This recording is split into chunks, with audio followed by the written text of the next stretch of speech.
Hello and welcome to That Atheist Show. I'm Preston, that atheist dude. I'm Koni, that atheist lady. Tonight, we're going to venture into feels territory.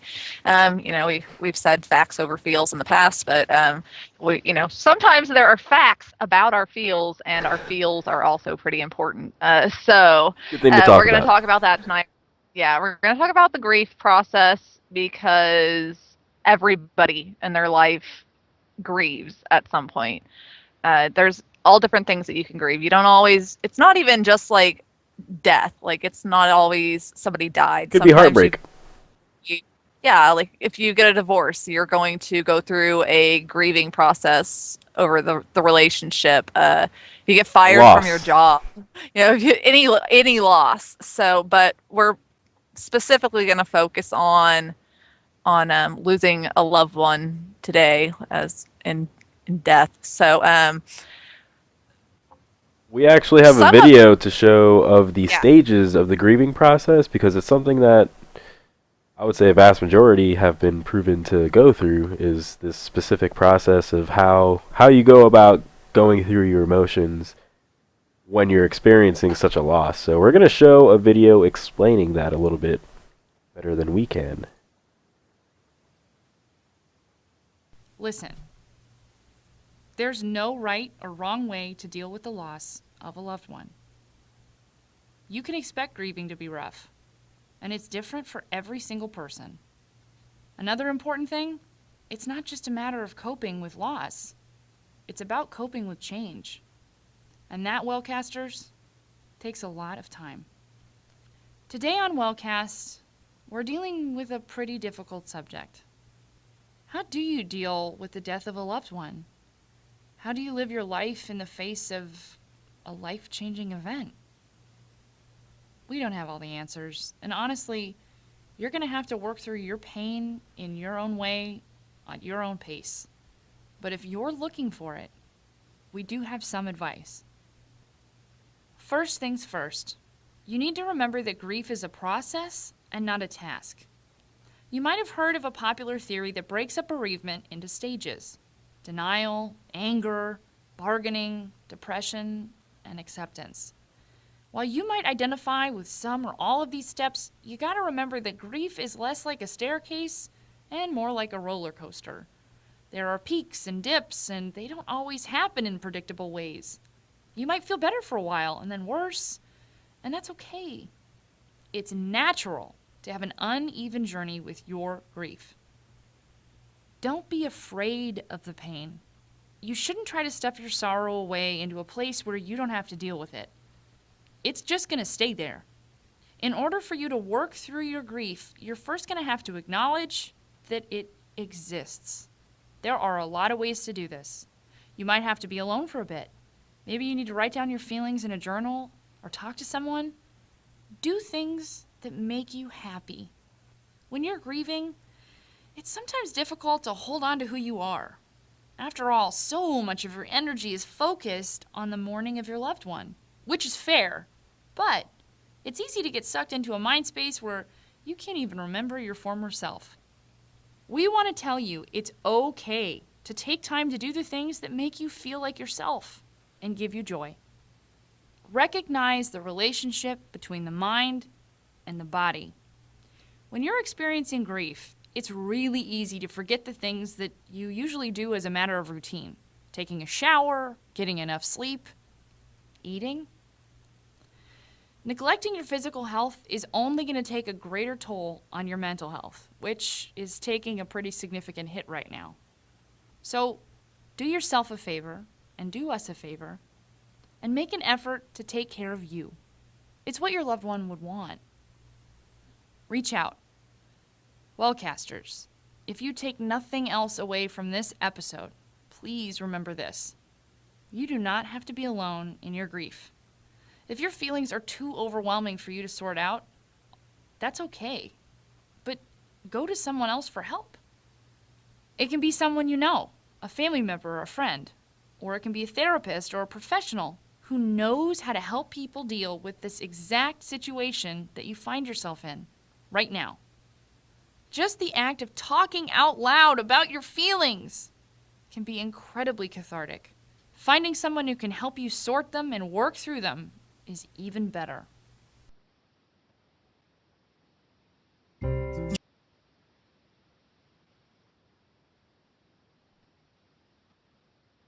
Okay, so that was a great video. The reason that I chose that video is because it's not enforcing any kind of spiritual anything. It's just sticking with the Very realities. neutral. Yeah, it's Yeah. sticking with the realities of the situation, telling you what you will go through because believers and non-believers just the same will go through these types of processes.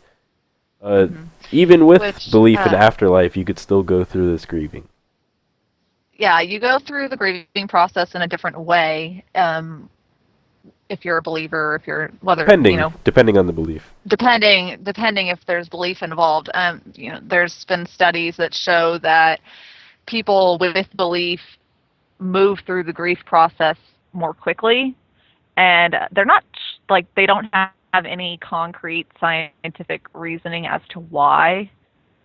But my theory on why this happens is that religion and spiritual beliefs and a belief in heaven kind of allows you to skip over a lot of the grieving process steps. Like, you just kind of jump over some steps. Like, some people, they can just jump right onto acceptance because they feel that they're going to see this person again someday when they die, and then it's kind of just like, or that it was part of the vacation. plan. Yeah, or they think that they pacify themselves with the belief that it's part of a plan, And they'll still grieve and while that believing way that. Yeah, but it helps them move on from it faster. Which, is that healthy? Is that a healthy thing to do? We I'm have not no sure. idea. I'm sure it's based I'm on the not individual, probably. Yeah, but it's like, to me, I would think that it would probably be healthier to actually go through all of the steps and fully process it and accept the reality of the situation, rather than to continue living a lie your whole life. Because that's why, the image that went along with the video, whenever my mom died, or still, people still tell me that I'll be able to get to know my mom when I get to heaven, which doesn't make it doesn't make sense to me, for one thing, because they know I'm atheist, so they don't even believe that I'm going to go to heaven. So, Yeah, that makes no sense. they're saying it to me, and I'm just like, this is such an empty thing to say. It doesn't mean anything to me, and it's actually, I know you don't even believe that. They believe I'm going to go to hell because I'm not Christian or whatever. So it doesn't make any sense. It could even become a form of blackmail, to where they're saying, well, if you want to see them again, you better become saved by Jesus Christ. Exactly, because that's actually exactly what happened at my mother's funeral. I'm going to eventually write a blog post outlining all of that, because we already have the blog post that's linked below, kind of telling the backstory about the relationship between me, my mother, and my childhood and things like that. But won't go too deep into it here, because you guys can read about it. But basically, at her funeral, it was stated that this is gonna, the reason why I even more so don't understand why they tell me I'm gonna meet her in heaven, because it's her family that I hear this from, is they said that Diana had many gifts given to her by the Lord, and she chose to squander them all away. And if we don't want to end up like Diana, then we need to accept Jesus into our lives and allow him to be our Lord and Savior, so that we won't end up where she is. In other words, they were saying that my mom went to hell. And then these same people turn around and tell me now, because I don't know, now I guess they realize that they don't like the thought of my mom being in hell. whatever. But they thought that at the time that that was the right thing to say because, I mean, every funeral I've ever been to has some sort of appeal to emotion in that way to try to talk people into getting saved. They're like always, like whenever my aunt died a few months ago, went to her funeral and it was basically just a big old long hour-long church service of this dude trying to tell us why we need to have Jesus in our life. And so, I mean, I guess, but like that's so messed up. It's not helpful. You're not actually saying anything meaningful. You're not going through any of these Well, grieving some steps. believers will get defensive and say, "Well, it should help you feel better about it because it is the Lord Yeah. that is working through His plan, and He is gonna make you meet Him again up in heaven. So why are you denying it?" It's just like, well, fuck. Yeah, I'm and atheist because it doesn't make fucking sense. Period. Like, Yeah, and that's not helpful. It's never helpful to tell anybody who's going through any hard time that they should feel a certain way or, you know, what you're doing for them all grieving is different. should make them feel better. Yeah, and it's like you can't just tell people how they should feel and then they magically feel that way. That's not the way that it works. And Yeah, I'm glad we so found we're that gonna video go though. over. That Wellcast video that seemed very Uh-huh. secular and very not Yeah, pushy. very very neutral. But so we there's a alternate article actually that says some things to say to non-believers. I mean, like if you're, because I know that even like we don't know, us atheists, we don't know what to say to each other whenever somebody loses someone. We just, because we're like, well, we can't, like we know that saying, "Oh, I'll pray for you," doesn't work. Like that doesn't work, and we know. Well, we not also to like say, have the "Oh, idea that, well, once you're dead, that's it, and nothing matters toward that dead yeah, person anymore except for the memories. And yeah, when we know that and we hear from somebody that they've just lost a loved one, we think immediately, well, that person is gone, but this person right here in reality is feeling a lot, yeah," the and we feeling need of to be loss. there.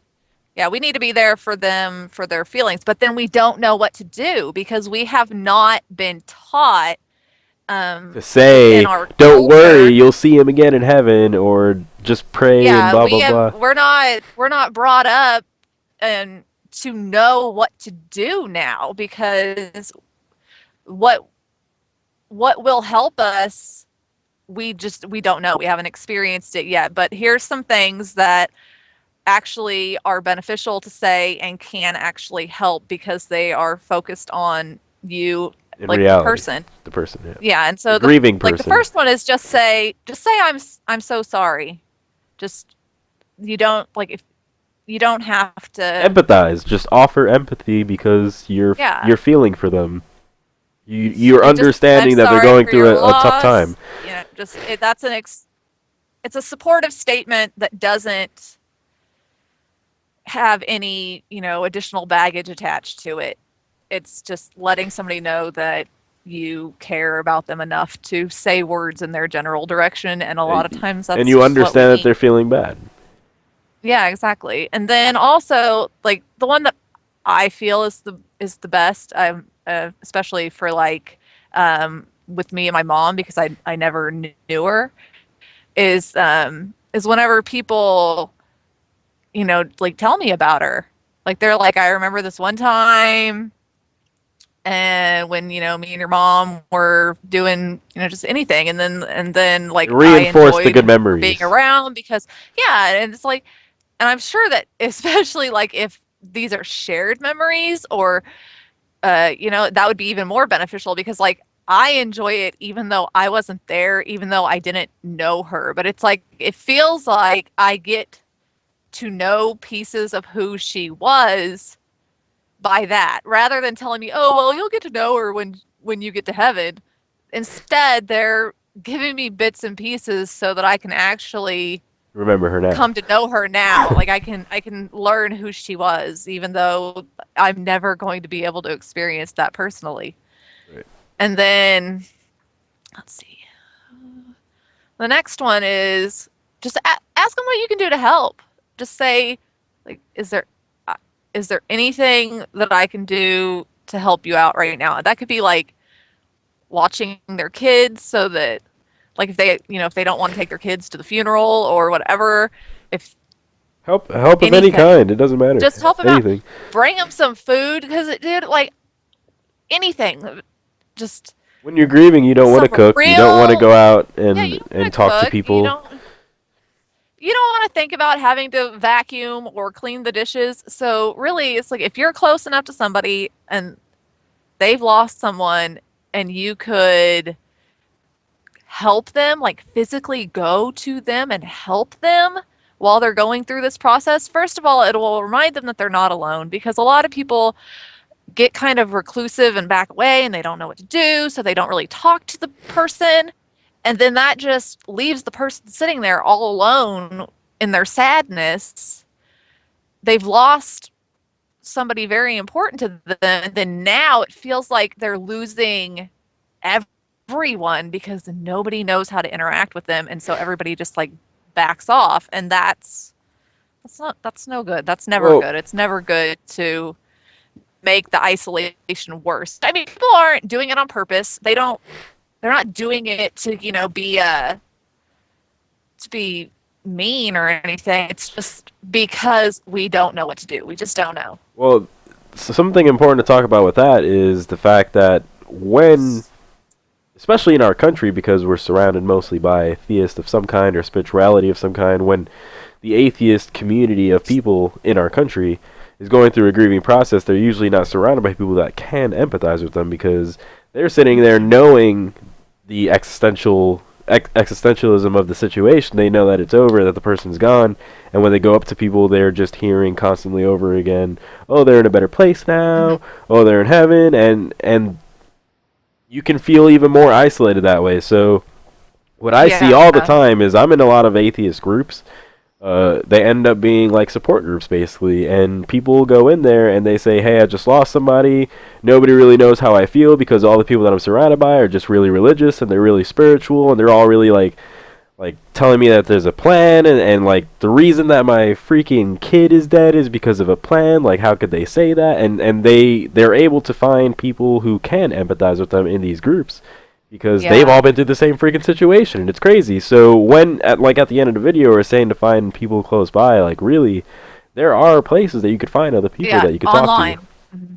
Yeah, definitely. Yeah, you can even find people locally, because I mean there's so many more people than you realize. And there's a group called Grief Beyond Belief. Yes. Yep. And they have a website, griefbeyondbelief.org, and they have a Facebook group. And so the page too. If you're so if they have you're disclaimers grieving on their posts that say don't post anything spiritual because the people that are going through this are not believers. It says that on every post. I'm in that cool. group.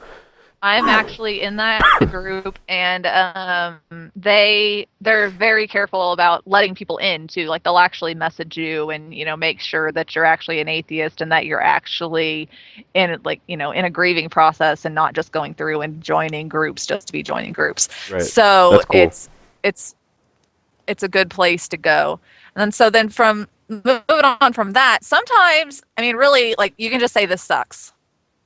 Like, it's if somebody's going through the grieving process and you're just hearing about it and you're just like, damn, man, that sucks, because it does.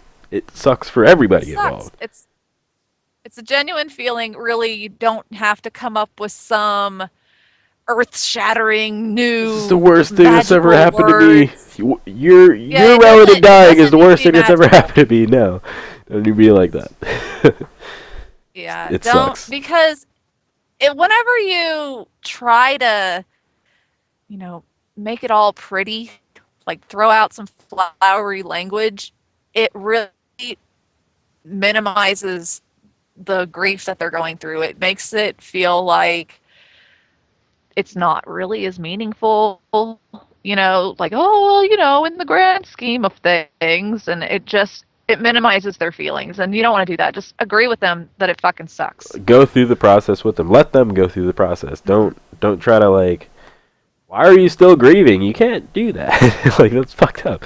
Because some people, years later, they'll come across something, and all of a sudden, their whole day is destroyed because this one small moment reminded them of the Yeah. person that they lost 10 years ago.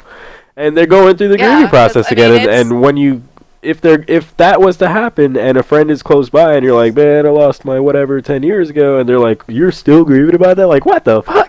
Like, that dude's a dick. yeah, like that's just an asshole thing to say, which people do that, and it's just like, what the hell?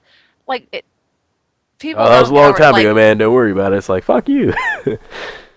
yeah, and so, yeah, because like I wrote the blog post about my mom on the 9th anniversary of her death. Right.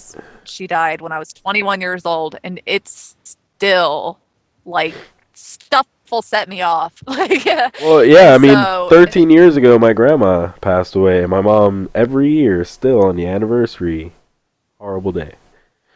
She'll just have yeah. a horrible day that day. Well, because like I have this like this is always this is because my mom was homeless when she died. And this bag is all of her possessions that she owned and what was in her tent at the homeless camp that Damn. she was the tent city that she was living in. And so it's like I have that around because that's all I have of her. And so obviously sometimes like if I'm having like some sort of a thing with my own kids or whatever, and then like I'll see it and I'm just like, damn, I never had that with my mom, you know, sort of thing. So, Right. and it's like people don't, you can't minimize people's pain. You can't invalidate people's feelings. That's not an okay thing to do. And so the best thing that you can do is just listen to them. Um, let them vent, cry, whatever they need to do. If they need, like, just listen. They'll tell you what they need if you just listen to them. And a lot of times they really just need you to sit there and listen and be company for them Letting it to out helps, not yeah. feel. Yeah, it does. It really does. Because I kept it really bottled up for a long time and tried to just, well, because I was in, you know, in my prior marriage, he didn't get it. He was like, you didn't know your mom, so why does it matter? Well, So, that's why it like, matters. You didn't yeah, know her, like that's that's why it what makes matters. it so much worse. So, Yeah. like he didn't get it because, you know, like his parents are still together. You know, he just doesn't get it. He doesn't get You it. can't empathize, Someday, yeah. like he can't possibly get it, but he was a douche about it. So I really just like suppressed it and tried to, like, I really delayed processing it, which is probably why 9 years later it still makes me a mess. Which, I mean, really, like, I'm talking about it right now and I can actually say words, so I've really come a long way. But and like, so just listen to people, be there for them, be company, sit with them, uh, walk with them if they want to go visit the grave site or they want to, whatever people want to do to, you know, feel connected to that person for a moment. Even though, like, we know that we can't actually really be connected to that person, we still do things Yeah. that make us feel like we're still just keeping their memory alive, I guess. So, and you want to keep doing that for them even after like the initial shock is worn off. Like you don't just stop doing it after like a month or something. Yeah, because, I Like, mean, throughout that whole first year, you're going through all of these feelings of, oh, this is the first Christmas without them, or the first, yeah. the And first it snowfall. really does help if people notice that. Like I have friends that like they know like when this time of year comes around, they just know. They're like, and they'll say stuff to me, you know, like, I know you have a rough time right now. Are you okay? And that helps a lot because it's like yay, somebody gives a shit. Yeah. Yeah. And a lot Exactly. of, like, really, as human beings, that's like one of the most important things for our mental health is to just know that other human beings give a shit about us. Yeah. Or because, we need love, and love comes in all forms. And you have to let the person grieve the way that they're going to grieve. Can't you can't like it goes again back to invalidating feelings. You can't tell them that seeing a picture shouldn't make them cry, or some people get really morbid, have really morbid humor, like I do. Like I've learned to start dealing, because she was hit by a train. That's how she died. And so for a long time, like, I just couldn't deal with trains. Like, train tracks would make me cry. Anything about trains would make me really upset. And then, the that be safe around trains video, and I have a shirt. I've worn it on the show, actually, that's like, be safe around trains, and it's like the cut up cartoon dudes. It's And it awesome. was like, I found that shirt, like, in Hot Topic, and I was just like, oh my gosh, I have to have that. That's funny. Because it's just fucked up, morbid humor that like kind of makes it to where, because I'm able to laugh at that, because I'm able to see the humor in it, it means that I'm moving past it, I'm moving beyond it. And so a lot of people, they're like, ew, what the fuck's wrong with you, that's fucked up. But you know what, it's just anything that's gonna make it easier to process, or because, like, especially make it easier to cope with, like, normal everyday situations. Like I said, because it was really affecting my ability to Well, hold especially it if together. even if you live with somebody, going through everything at Mhm. that point would be a reminder. Waking Yeah, up, going to exactly. sleep, eating, all of it. Hmm. Yeah, It's so crazy at that point. anything. Uh-huh. And So for it me, I don't means know you if got to come up with, like, some people, that's how they process things, is just getting dark with it. And don't tell them they're fucked up. Just let them just laugh. be Just with it. fucking laugh. Laugh with it. Yeah, Go let them just process. laugh. Just, Well, I don't think that I've ever actually like been give through. them, Go don't ahead. give them morbid humor in their direction unless you know they're cool with it, though. Yeah, really. Yeah, that would be fucked up. But Yeah. I don't think that I've ever actually been Let through the grieving process, because when I was younger, I grew up mainly with my mom, but then she took care of her mom a lot, and her mom had diabetes, always in and out of the hospital and stuff like that. So I was always with my mom doing all of that, but being around the hospital most of the time, I didn't really like get close to my grandma. Like, she was always pretty weak and stuff like that. So when she passed away, at this point I was Catholic.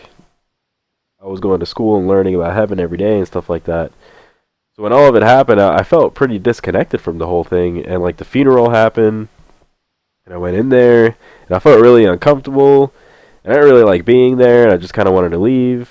And like the casket freaked me out and stuff. And everybody's saying that she's gone to heaven, so I was like, well, if she's in heaven, then why am I here? Like, what's the point of this? Kind of ridiculous. Yeah. And then Yeah, you just didn't really get it. yeah, I didn't really get it. I was really young, and I didn't go through the process that my mom. I mean, like I said earlier, she experiences it every year. She's going through the grieving process still to this day, and I've never felt anything like that. I remember once when I had moved to Florida from New York, we had a beagle that literally grew up with me. It was less than a year younger than me. And when we first got this beagle, the beagle bit me, and my dad hit her so hard that she literally never bit anything ever again. That's the story. That's what I had been told growing up. But this dog, I grew up with her, all throughout everything, whatever. And then when we moved to Florida, she had tumors on her legs, so we couldn't bring her with us because we were driving to Florida. And she wouldn't make the trip. So we ended up leaving her with my aunt, and my aunt lives in the projects here in the Bronx in New York, and the projects are always in disrepair, so the elevators hardly ever worked. And she would have to take the dog down the stairs, and with the tumors on her legs, it got really hard. So my aunt put her down and didn't tell us about it until 3 months later. Oh my geez. So when I heard about it, having grown up with this dog, the craziest thing is that when I would visit Florida before moving, when I was younger, I would cry about leaving the dog behind, even though I knew I was coming back just a week later. And my mom would ask me, she'd say, do you care that you're, like, leaving your dad and your brother? It's just me and you going. Like, do you care about them or do you just care about the dog? And I would say, Cookie!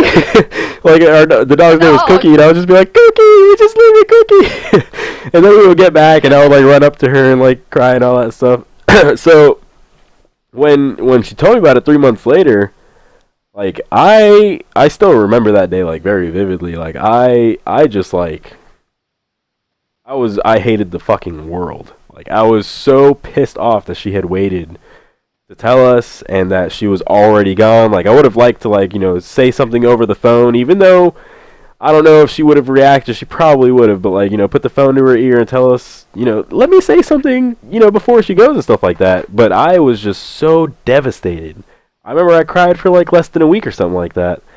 And that's about all I've ever experienced.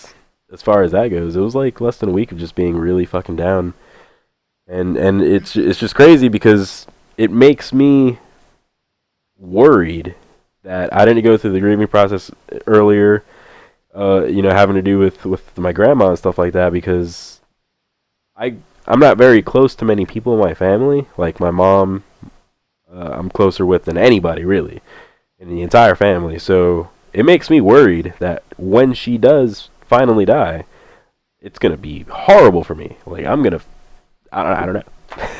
I have no idea. I just feel like that'll be. I mean, most people have a rough time with their mom dying. It seems so, or just a parent dying. Or so it, and so. I mean, it's one of those things that, like, it's part of the human condition. We're all going to die at some point, so. You never know how you're going to deal with it once it happens. Yeah. Until it happens. Yeah, and it feels like intellectually we should understand that it happens and nobody can live forever and blah blah blah blah blah. But our feelings aren't rational. They happen, yeah. So, not for everybody, but they happen. Yeah, and I mean, it's a very small percentage of people that can't feel feelings. They can't feel emotions. Yeah. Yeah. So. And that comes with a whole set of problems all on its own. But but yeah. So just we wanted to talk about it tonight because, well, first we've noticed. Well, I've noticed that it seems like a lot of our friends and fans of the show and people that we enjoy interacting with have gone through loss recently, or this time of year. And a lot of celebrities have gone too. Yeah, a lot of celebrities have passed too. And also, like, people mourn the loss of celebrities. Anytime you feel close to somebody, even if you've never met them, I lost an online friend that I was forum friends with for several years. And, like, it hit me hard when she died. Like, it sucks. And it was just like, why is this hitting me so hard? I never actually met her in person, But you did know her. But I knew her because I interacted with her every day. I enjoyed her existence. And then it was like, damn, she's gone. And it was just like, and it was so unexpected because, like, she hadn't been sick or anything. Well, it was like she got sick and then she died, and it was like one of her friends knew that she hung out on the forums, so it was like we found out that she died. Like, we didn't know she'd been in the hospital or anything. It was just that, like, one of her friends remembered that, there were people online that probably would want to know that she had passed away, and it So was sad. like, yeah, so it was like, well, shit, because we were all like, because we kind of been like, well, where's she? We haven't seen so and so in a while. What's up? And then it was like, fuck. Wow. The worst Yeah, case scenario. yeah. And it's like, so stuff like unexpected things, it just hits you because it seems like really, like my mom's death and her death, my online friend's death are the only two deaths in my life that I've experienced that have really hit me like really hard. And it's because like no warning, because it's like when my grandma and my great uncle died the same weekend from lung cancer. But it Wow. was like they'd been sick for a really long time. I knew that they were sick. It was expected. I knew that they were in pain. I knew that it was coming, and really, whenever they finally did pass away, it was kind of a relief Yeah. because I was happy that they were no longer hurting because That's how it was for my it's grandma so also. bad. I felt that as well Mhm. because she had been in a hospital for Yeah. most of my conscious existence. Mhm. And whenever I was a Christian at the time. Whenever my great aunt passed away, and she had been having a lot of heart problems, very sick, and went into the hospital. She was in the hospital for a long time, and I remember actually I think I was like 13 years old when this happened, and I remember that I wasn't really upset about it. Like I loved her. Like she was awesome. She was an awesome person. But I just felt like relief for her that she Was no wasn't longer in having to pain. feel that anymore. And what got me, like what did get to me was at her funeral when her husband, the one that died the same weekend as my grandma, broke down crying. And then like that hit me because it's like then I felt for him because Yeah. it's like he's lost his wife, they got together when they were like 14 and 15 years old, and then Damn. here they are in like their 60s, and it's like man, It sucks. so it was like that's what hit me. But it was, and I remember my uncles were like, this isn't fair. I wish she could have, been around just a little bit longer. I wish she could have held on just a few more minutes. And I actually said at 13 years old, I said, that is such a selfish thing. Like, why? Well, I mean, like now I wouldn't say it because, like I said, now I understand that people need to grieve, their own way or whatever. Yeah, that was their But process. at that time, I was 13 and I just didn't get it. I was like, they were saying that and it just like upset me. And I was like, why do you want her to hold on for a few more minutes just because you want her to be here? Like she was sick. She was in pain. She did not have any positive quality of life anymore. It's like it didn't make any sense to me. And like, so I guess I've always kind of had that mindset whenever I've known that people are sick. I kind of am able to process it and then be okay with it whenever they pass away. And then my emotions are for the people that are left behind that I know are hurting.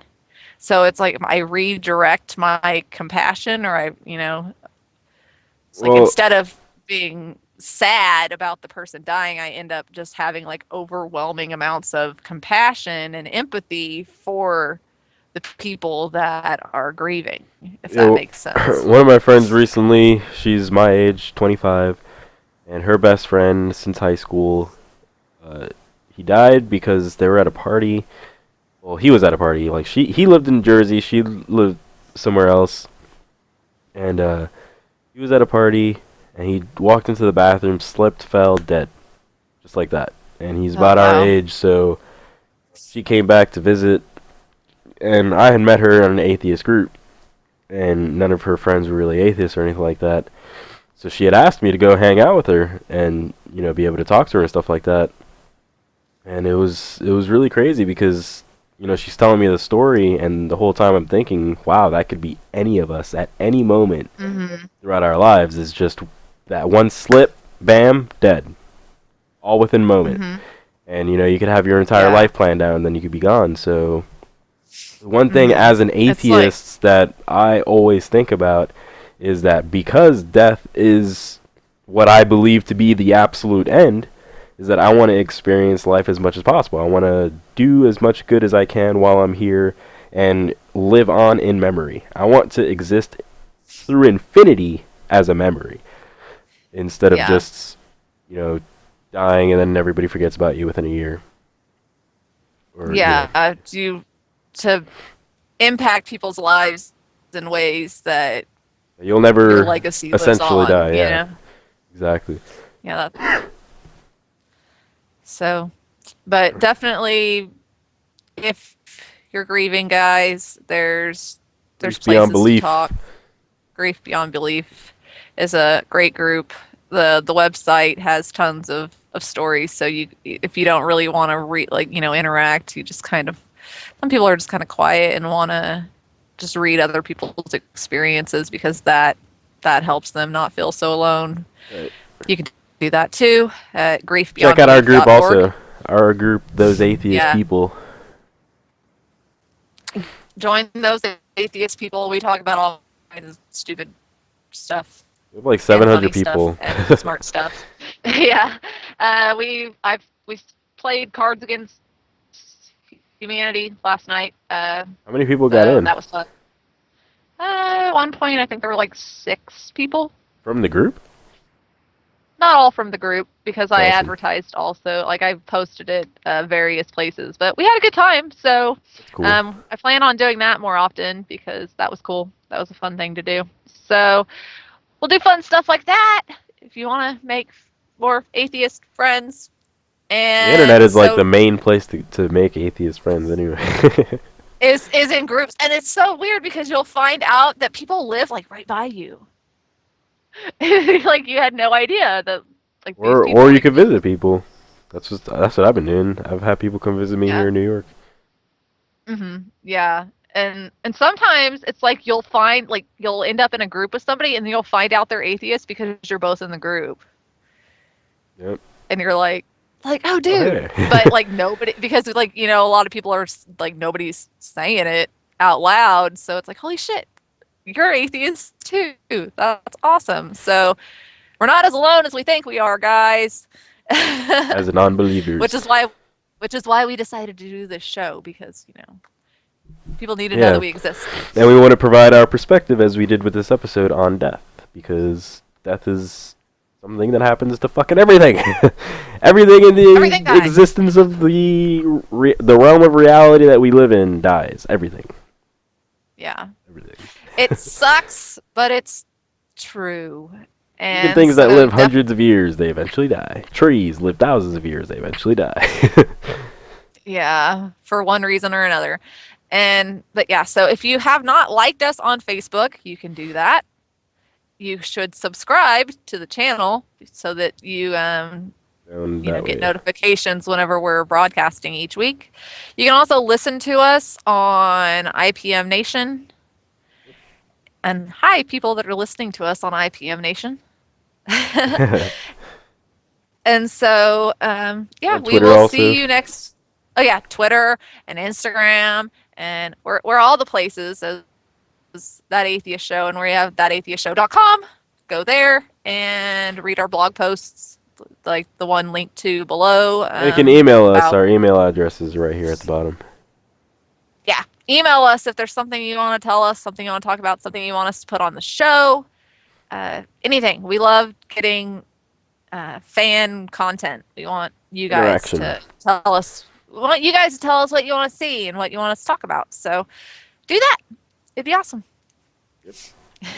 All right. So we'll see you guys next week. Have a good night. That Atheist Show tuning out.